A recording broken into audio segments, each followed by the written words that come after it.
Bamboo చెట్టు గురించి మీకు తెలుసా? బ్యాంబూ విత్తనం వేసిన తర్వాత మొదట 5 సంవత్సరాలు అది ఎక్కడ పెరిగినట్టు కనిపించదు.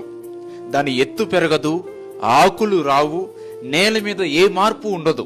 మనకు అనిపించవచ్చు ఇది ఎదగడం లేదు అని, కానీ నిజానికి అదే సమయంలో అది భూమి లోపల బలమైన వేర్లు వేస్తూ ఉంటుంది. వాటితో అది గట్టిగా నేలతో కలిసి పునాది వేసుకుంటుంది. అయితే 5 సంవత్సరాల తర్వాత కేవలం 6 వారాలలో అది 80 అడుగుల ఎత్తుకు ఎదుగుతుంది. అదంతా ఒక్కసారిగా జరుగుతుంది.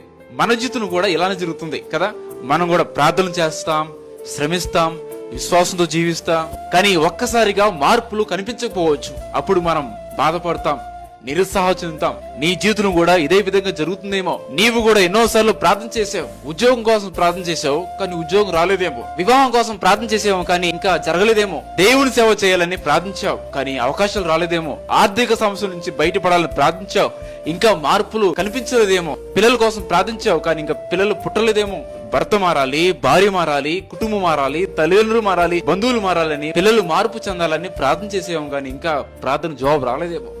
అనారోగ్యం నుండి బయటపడాలని దేవునికి మొరపెట్టుకున్నావు, కానీ ఇంకా సమాధానం రాలేదేమో. నా ప్రియ సహోదరుడా, నా ప్రియ సహోదరి, దేవునికి సమయం ఉంది. ఆయనకు సరైన సమయం ఉంది.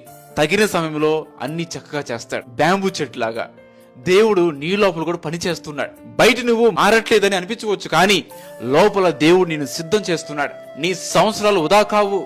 నీ వేదన, నీ ప్రార్థన, నీ కన్నీరు దేవుడు గమనిస్తున్నాడు. సరైన సమయంలో బ్యాంబూ చెట్లాగా నీ ఎదుగుదల కూడా ఒకేసారిగా అందరి ముందు వెలుగులోకి వస్తుంది. అందరి ముందర దేవుడిని తలెత్తపోతున్నాడు. కొంచెం ఎదురు చూడండి. బ్యాంబూ చెట్లాగా అణిగి మరుగునండి. తగిన కాలం ముందు దేవుడు నిన్ను హెచ్చిస్తాడు.